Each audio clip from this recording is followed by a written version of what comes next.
weeks now, the rebel-held areas of eastern Aleppo have been pounded by the Syrian regime and its allies. Food and basic supplies are running out, and there are no functioning hospitals.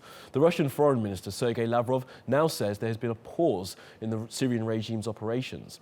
He also says Russian and US military experts will meet again on Saturday to discuss the conflict.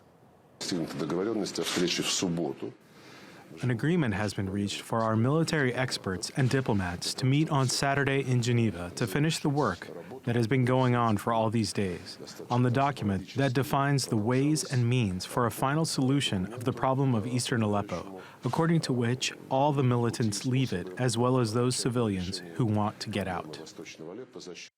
I can tell you that the Syrian army has suspended military operations in eastern Aleppo today because they are undertaking a large withdrawal of civilians. It's a column of about 8,000 people. It's a colossal operation, and its route is 5 kilometers long.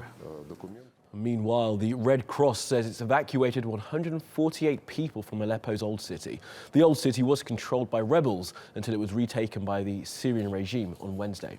Well, the evacuees, mostly elderly and disabled, had been trapped for days. The president of Aleppo City Council, who is linked to the opposition, says 150,000 people are still at risk, and he says that more than 800 people have died in the past month. For now, there are 150,000 who are condemned to death. We demand a safe corridor for the civilians and to stop the shelling and to stop the bloodshed. Right now, there remain 28 doctors for 250,000 residents. 28 doctors who no longer have the means to do their work properly. There are no more hospitals. They do their work on the pavement or in the basement. Humanity should be ashamed. We are preparing a dark future for our children when those limits fail to be respected. Well, the regime now controls around 75% of eastern Aleppo. The UN's humanitarian advisor for Syria, Jan Egeland, says it hasn't been able to evacuate wounded children. Russia said they will definitely be discussing with us how to organize evacuation still, but they're not anymore promising any pause. So it will be very difficult. We will be working, including on those between 100 and 500 children have been identified as in need of evacuation for medical reasons.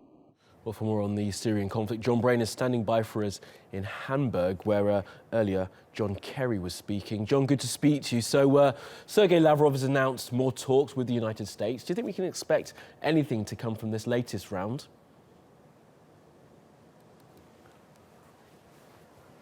Well, it's difficult to say, Kamali. It's clear, though, that Russia feels it'll be arguing or negotiating from a position of strength, given what we're hearing about what's happening in Aleppo at the moment. It appears that the Syrian regime is close to taking eastern Aleppo and has got its wish of getting many of these civilians out so it can finish the job of flushing out those militants. So what would it be discussing with the Americans exactly? Well, according to Sergei Lavrov, it's about negotiating a passage out for those militants. How much input the Americans will have into that when the Syrian regime, backed by Russia, is controlling that area, or is it seems to be on the verge of controlling that area, it's very difficult to say.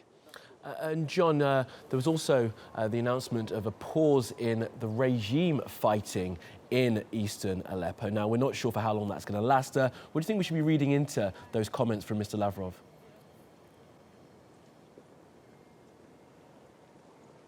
Well, again, it does seem to give the suggestion that the Syrian regime and its Russian backers are very close to achieving their aims in the area.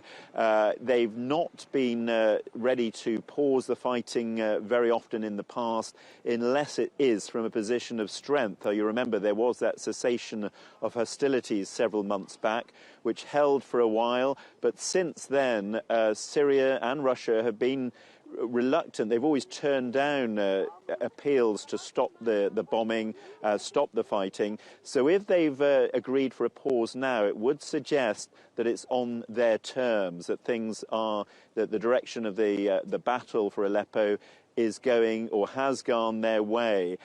Again, very difficult to see what the Americans can do at this stage other than offer humanitarian assistance.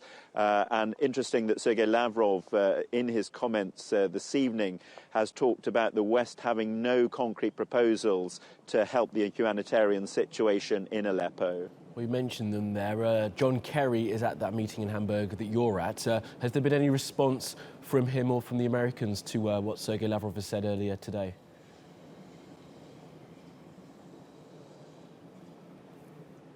Well, John Kerry is backing up really what's coming out of the White House, is saying that the US will judge Russia and Syria on its actions rather than the words that are coming out. So the US wants to see concrete progress towards peace. It wants to ensure that the bombings and the attack on Aleppo has indeed been paused or ended altogether. And it wants to see concrete results before it can go into any negotiations. But John Kerry, throughout the day, has been fairly critical of Russia.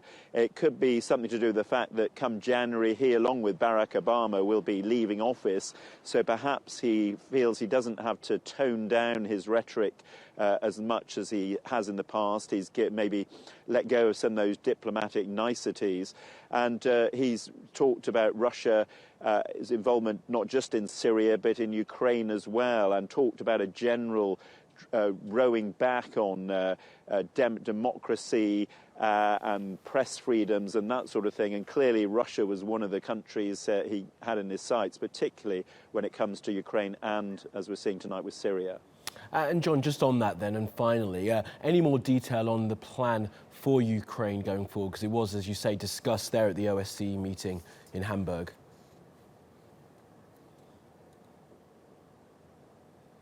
No specific details as such, just that the pressure is mounting on Russia from not just the US, but many of the countries involved here to resolve the conflict and to get back to the so-called Minsk agreement, which was supposed to resolve the conflict a long time ago. The US are still accusing Russia of breaking that agreement, and there is a sense of ennui almost here, a sense of despair that anything is going to be resolved. Interestingly, the German foreign minister has admitted that conferences like this can't really stop conflicts happening and they can't really end them. They can only de-escalate them or prevent them escalating further, and that's about as much as they can hope for. OK, John, for now in Hamburg, we thank you.